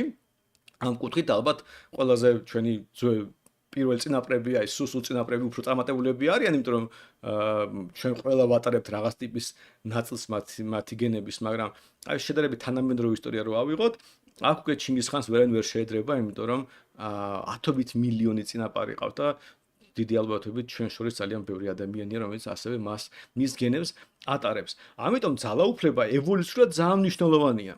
მეტიც, არაერთი კვლევა არსებობს, სადაც ძალაუფლების რეალიზაცია დაახლოებით იგივე ემოციებს, იგივე ჰორმონების გამომუშავებას იწვევს, რაც სექსი და ორგაზმი. და ამიტომ წარმოიდგინეთ, რომ ადამიანი, რომელიც მართავს, ის ემოციურად დაახლოებით იგივე მდგომარეობაშია, როცა გამრავლების აქტის დროს ხდება. ანუ საერთოდ რატომ გვაქვს ხო სიამოვნებას რატომ ვიღებთ სექსისგან? იმიტომ რომ რა ვიცი, გვიბიძგებს ბუნება რომ გამრავლდიო, ნახე რა მაგარი არისო, ძალიან ასწორებს, მაგარი საკეფო რაღაც არისო და აბა შენ იციო, რაც შეიძლება მეტიო, რომ ამიტომ ჩვენ მიდრეკილი ვართ, რომ სექსისკენ მიდრეკილი ვართ ზოგადად, ხო? ზოგადად მარტო ჩვენ არა, ნებისმიერი ცოცხალი ორგანიზმი. მაგრამ წარმოიდგინეთ, რომ დაახლოებით მსგავსი და არაერთი კვლევა არსებობს, ამაზე დაახლოებით მსგავსი ჰორმონული ფონი ყალიბდება, როცა ადამიანი მართავს და ძალაუფლების რეალიზაციას იწყებს. ამიტომ არის ხოლმე ხშირად, რომ განსაკუთრებით დიდი ძალაუფლების მქონე ადამიანები, აი ჰიტლერის თაოსნობით, რა ის სექსუალურად ძალიან დაქვეითებული იყვნენ და პირიქით აი წარუმატებლები იყვნენ თავის პირად ცხოვრებაში თუ ქალებთან ურთიერთობაში და მე ეს ამოანთხიეს, ანუ დააკომპენსირეს თავისი ასე ძალაუფლები და ხალხს ხოცავდნენ და შლეტავდნენ და ამით იღებდნენ სიამოვნებას, იმიტომ რომ საბოლოო ჯამში ამით ხდება ეს კომპენსირება, ანუ იგივე ემოციას იღებდა, რადგან ჩვენი ორგანიზმი ზოგადად მიდრეკილი ამ ემოციის მისაღებად გვისწორდება სექსი ხვდებით, ანუ ბიოლოგია გვეუბნება, რომ კაცო სექსი გინდა, მაგრამ თუ სტანდარტული კონვენციური გზა ამის რაღაცნაირად დაბლოკილი მაქვს, მე უკვე არაკონვენციურს ვეძებ და ეს აღმოჩნდა ძალაუფლება ერთ-ერთი ასეთია. შეიძლება გამოიყენოთ როგორც ჩინგისხანმა, ანუ ძალაუფლებაც ჰქონდეთ და ბევრი სექსი, ან შეიძლება როგორც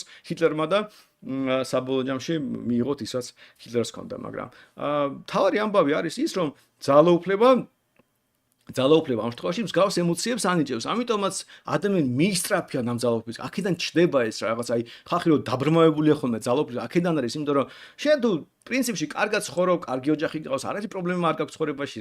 არც დიდად მან გაგიჟდები ამ ძალაუფლებისგან. მაგრამ შენ თუ რაღაც პრობლემა გაქვს და რაღაცის გამო ან უბრალოდ მიიჩნევ რომ არ ხარ წარმატებული შენ ასე ვთქვათ გენების გადაცემაში, შენ შეიძლება ძალიან გაგიხარდეს რომ რაღაც ძალაუფლება მოიპოვო. ეს არის პრობლემა საბოლოო ჯამში, რომელიც ასე ვთქვათ უბიძგებს ადამიანებს ამ ძალაუფლებისკენ და ნუ ასე ვთქვათ ძალიან ხშირად სტრუქტურებს, რომელსაც ჩვენ ვაწყობთ ამ პოლიტიკური ცხოვრებით, ძალიან არაადამიანურია, იმიტომ რომ საბოლოო ჯამში ადამიანის პრობლემებია წყარო არის ამ ადამიანის ფსიქოლოგიური თუ ბიოლოგიური პრობლემები დავარქვათ, წყარო ამ ყველაფრის. და ერთი მნიშვნელოვანი გარემო ამის უბრალოდ რაც უნდა ვთქვათ გავიაროთ და ამაზე პრინციპში დავასრულებ, არის ის, რომ ძალაუფლება პრინციპის დონეზე საწინააღმდეგო ძალის. ანუ ხშირად გონიათ ხოლმე, რომ აი პოლიციელი რომ მოდის და გცემს მიტინგზე. კი, მას აქვს შენზე ძალის უპირატესობა, მაგრამ მას არ აქვს ძალაუფლება.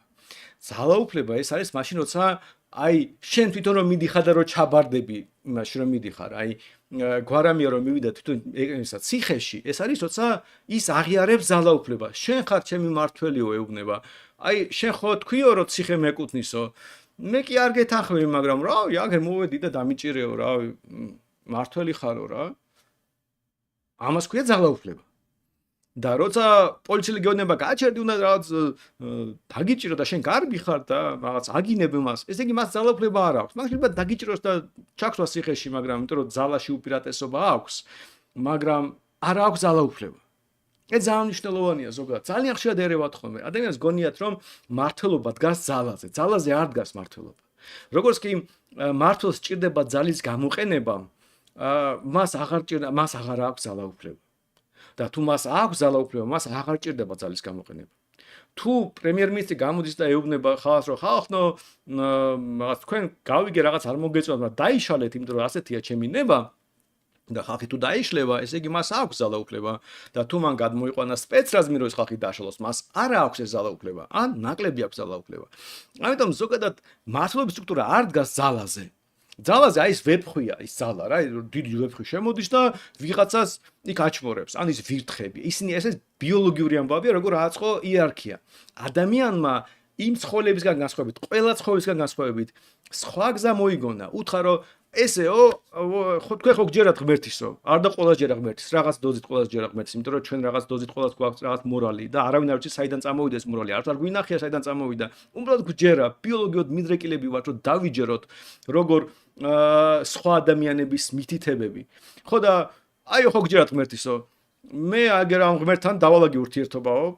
აი მაგ რაღაც ღდელია მაგალითად. აი ეს ღდელი არისო, რომელიც პირდაპირ კავშირშია ღმერთთანო.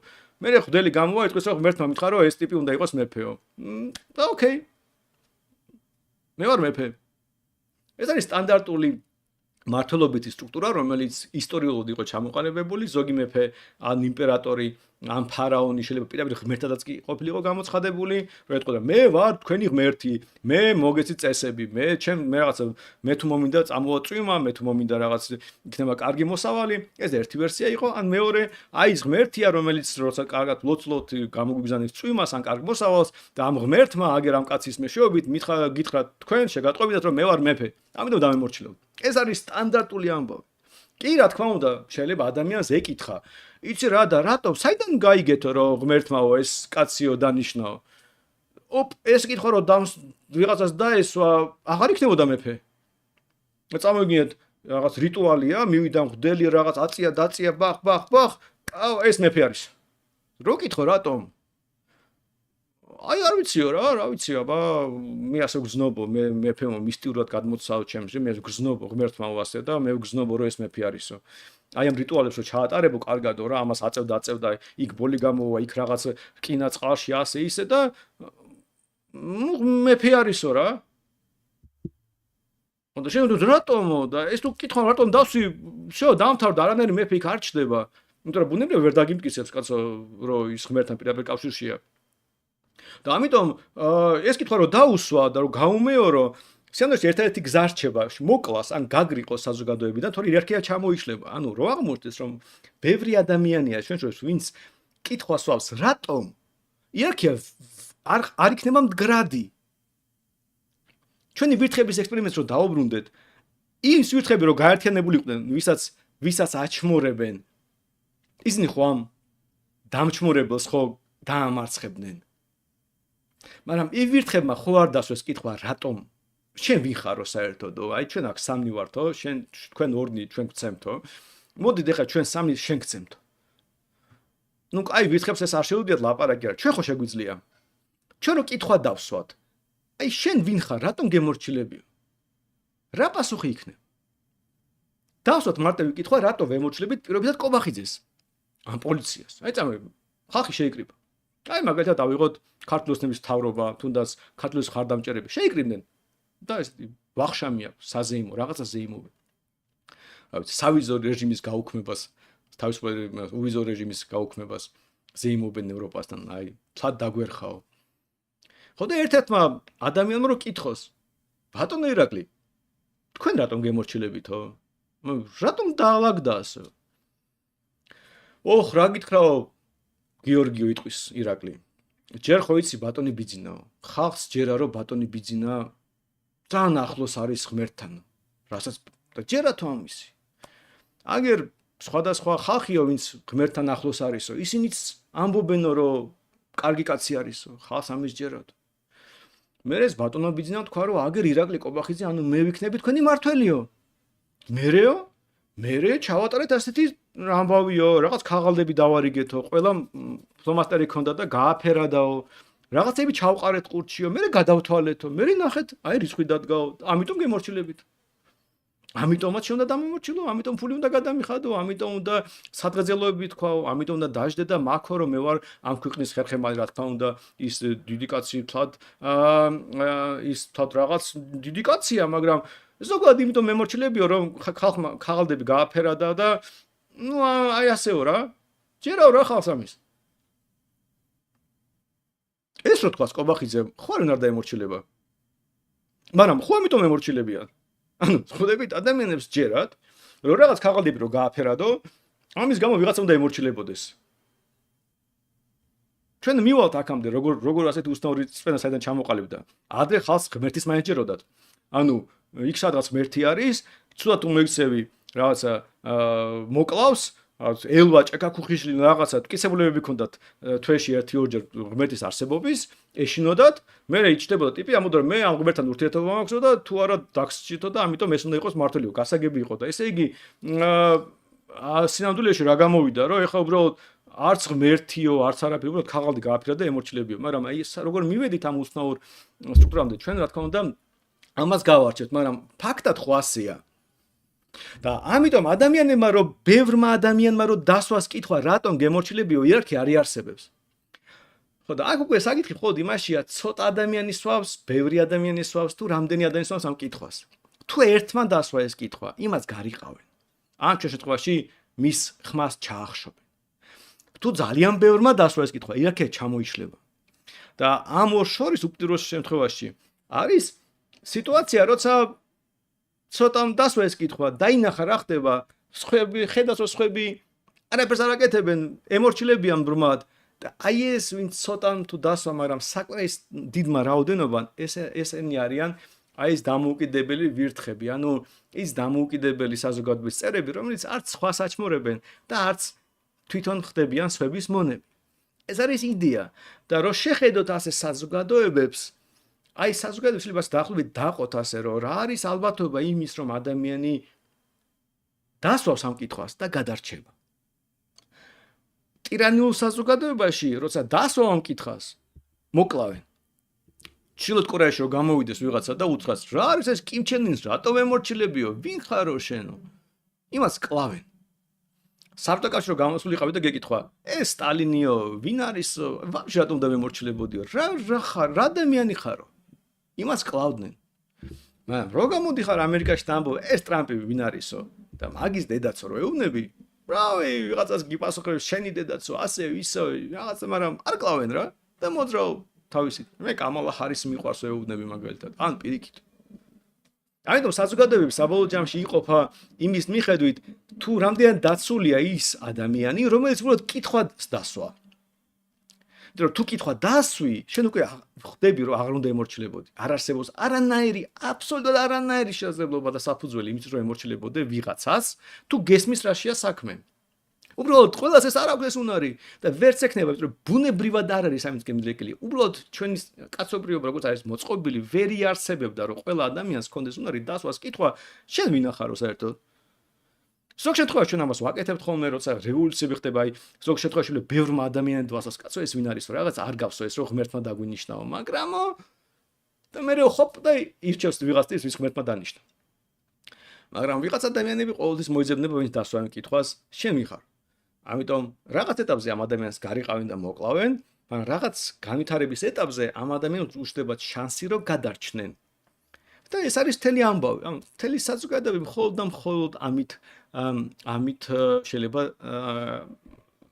დავყოთ და აი ვოთ კარგი ილუსტრაციისთვის ამ ძალაუფლების და ძალის ამბავი არის 99 წელს ჩინეთში რომ მოხდა აჯანყება სტუდენტების აჯანყება ტიანანმენის მოედანზე ალბათ ნუ აქაც როგორც ჩანს ხმა იქნება იმიტომ რომ ვერ ვისწავლე ამ ვიდეოს ხმის გათიშვა მაგრამ რაც არ უნდა იყოს ესე იგი წარმოიდგინეთ რომ იქ როცა ცნობილი ფოტო არის, ალბათ გეცოდინებათ, ტანკები მოდიან და ადამიანი წინ უდგას. მე ამის ვიდეო მინდა გაჩვენოთ, როგორ ხდებოდა ეს ამბავი. იმედია ხმა გაითიშა, თუ არ გაითიშა მაინც. აი, ხედავთ, რომ ტანკები მოდის, ბევრი ტანკი მოდის იქ, ხო, ფოტო იცით, ალბათ ვიდეო ნაკლებს აქვს ხოლმე ნანახი. და ეს ადამიანი დაუდგება წინ და აი თლიანად გაჩვენებთ. აჩერებს ამ ტანკს.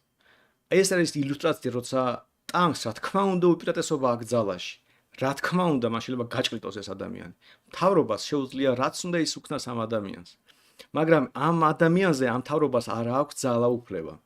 იმიტომ რომ ეს ადამიანი დგას ტანკის წინაშე და აჩერებს ტანკს. ეს მე დიდი ვიდეო, ორწუთიანი ვიდეოა.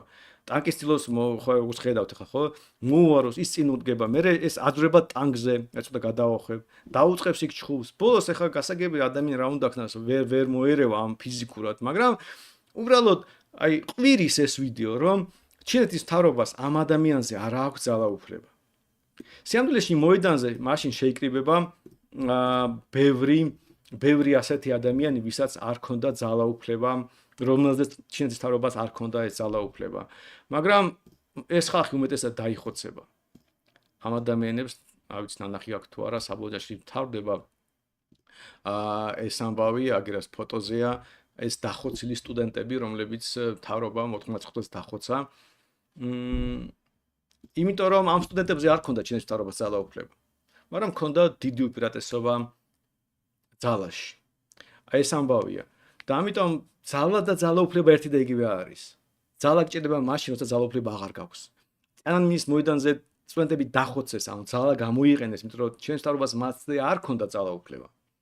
და ყოველდღე როცა მთავრობა იყენებს ძალაუფლებას, ძალას ნიშნავს, რომ ის დასუსტებულია მისი ძალაუფლება. ასე არის აწყობილი ეს სამყარო. იმიტომ რომ ძალა არის ჩვენი ცხოველური ნაწილი, ცხოველური ქცევის ინსტრუმენტია, ხოლო ძალაუფლება იმაზე პარაზიტირებს, რაც ჩვენი ევოლუციური უპირატესობაა. ამიტომაც მაგალითად ჩხუბი არის იწყება მაშინ, როცა სიტყვით ვერ მოვიგე. სიტყვით თუ მოიგეს, ბირავთ რომ ღირებული მოგებაა. სიტყვით ოპონენტის დამარცხება, ბირავთ რომ ღირებულია, ბირავთ რომ ძლიერია, მაგრამ როცა სიტყვით მარცხდები, მე გადადიხარ ძალაში. მუშტი გჭირდება მაშინ, როცა სიტყვით ვერ მოიგე.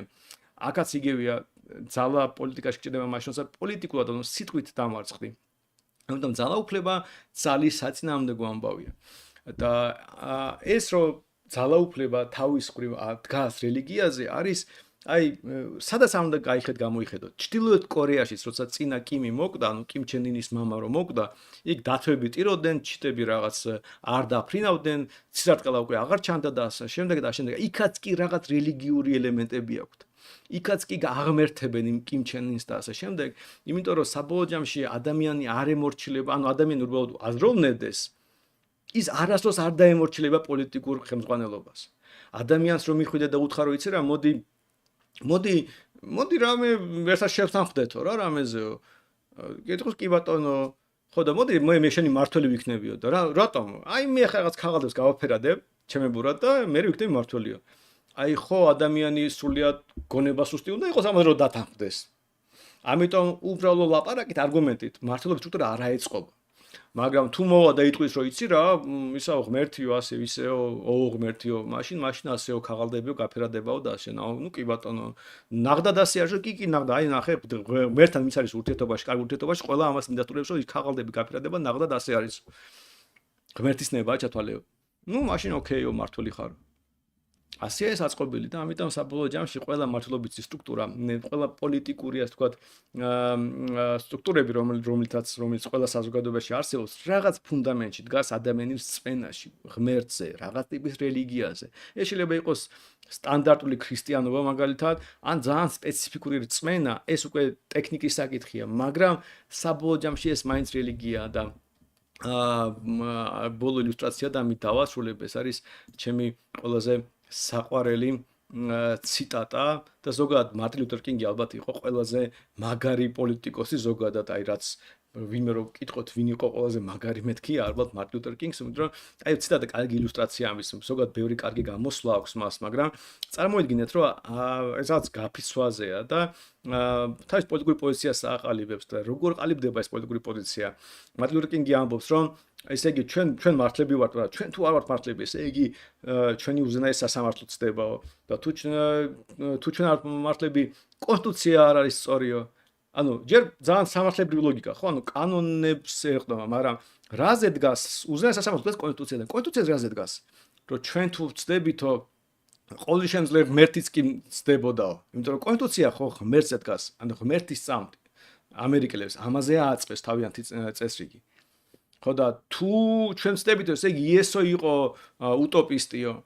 ესე იგი არსებობს სამართლიანობა და სიყვარული. ანუ სინამდვილეში ამ თავის ფრაზაში მარტინ ლუთერ კინგმა საბოლოო ჯამში აღწერა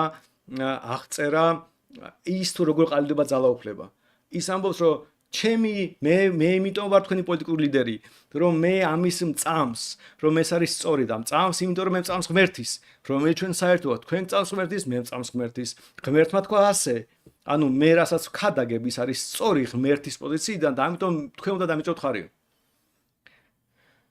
ხო და ამიტომაც იყო წარმატებული, ამიტომაც ასობით ათასი ადამიანი მიყვებოდა, ამიტომაც მოკლეს საბოლოო ჯამში, იმიტომ რომ მას შეძლო სიტყვით უფრო მეტი ადამიანი შეეგროვებინა, ვიდრე სხვას თავიანთი გამოსვლებით, ფულით, მუქარით და ასე შემდეგ და ამიტომ საბოლოო ჯამში ის მართლა საფრთხეს წარმოადგენდა ამერიკის მთავრობისთვის და დღემდე უზარმაზარ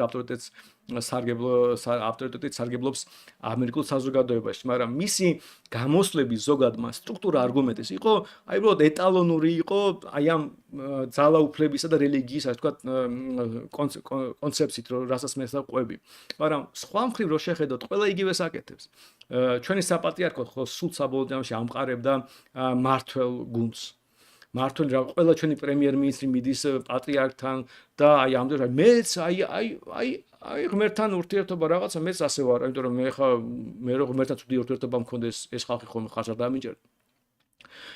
საბჭოთა კავშირის კი სადაც ჯერ დაიწყეს ეკლესიების დანგრევა და რაღაც რელიგიასთან ბრძოლას, მე თვითონ კომუნიზმის რელიგია ჩამოყალიბდა, მაგრამ რადგან საკმაოდ სუსტი რელიგია აღმოჩნდა, სტალინმა ეკლესიების აღადგინა და თუ გახსოვთ, მეორე მსოფლიო ომის დროს რაღაც ხატებით რო დაფრინავდნენ მოსკოვის ირგვლივ, მე საქართველოში დაიწყეს ხატებით დაფრენა და რაღაც თბილისის შემოუფრენეს ერთხელ როგორც მახსოვს ხატით და რაღაც და ასეთი რაღაცები რომ აი მართველი აგერ ღმერთთან ურთიერთობის ხალხი ან კომუნისტურ საზოგადოებაშიც კი დაჭირდათ ღმერთის ამბავით რომ ხალხი არ ემორჩილებოდა უბრალოდ ვიღაც ტიპს.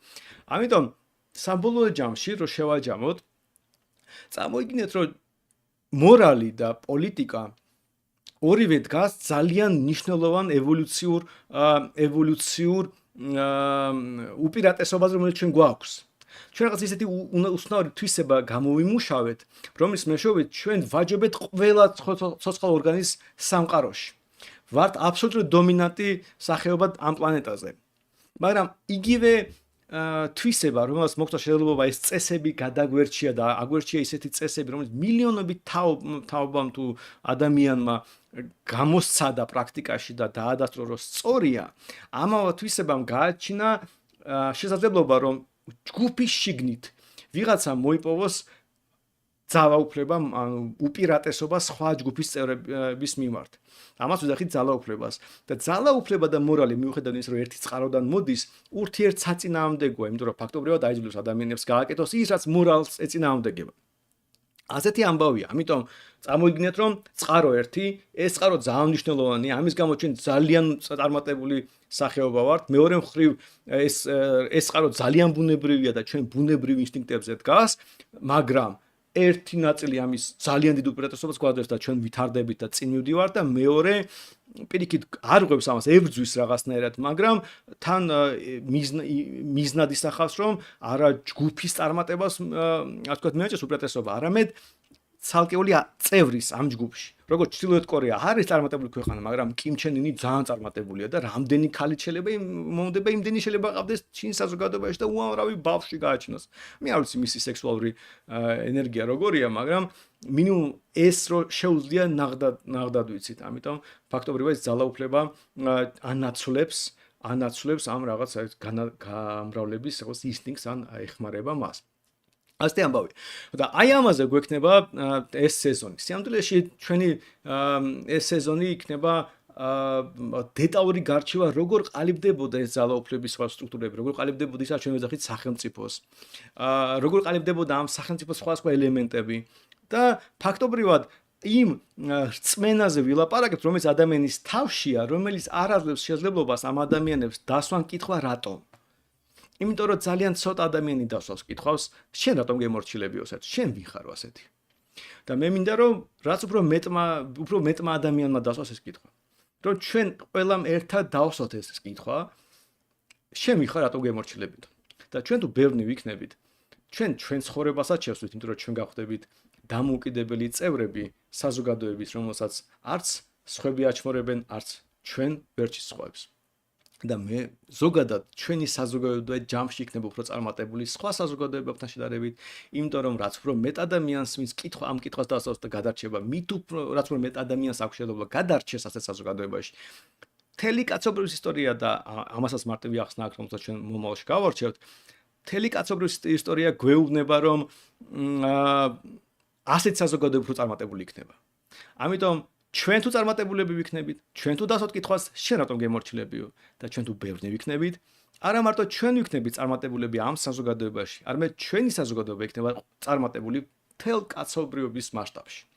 აი ეს არის რასაც მინდა ეს სეზონი დავუთმო. ძალიან დიდი მადლობა ვინც მიყურებთ, ეხლა რასაც უყურებ 111 ადამიანია ლაივში და დიდი მადლობა. იმედია საინტერესო ფეხბურთი იყო, მაგრამ მე მოგვიანებით შევხედავ თუ ღირს ამის ყურება. მე პრინციპში გადავხედავ კითხვებს YouTube-ზე, მაგრამ მე მგონი კითხვები არ იყო, იმიტომ რომ ყოველთვის კითხვის ნიშნები არ ხვდებოდა.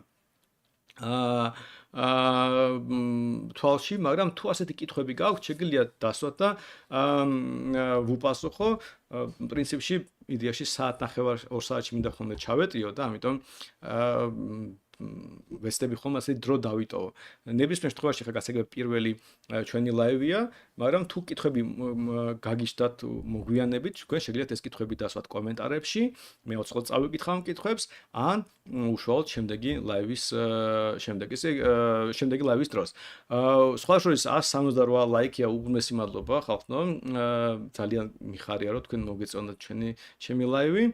ხო, კითხვებს მე დიდად ვერ ვხედავ. ამიტომ დიდი მადლობა რომ ჩემთან იყავით და შემდეგ 4 შაბათამდე 11 საათზე შევხვდებით. მადლობა და შემდეგ შეხვედრამდე.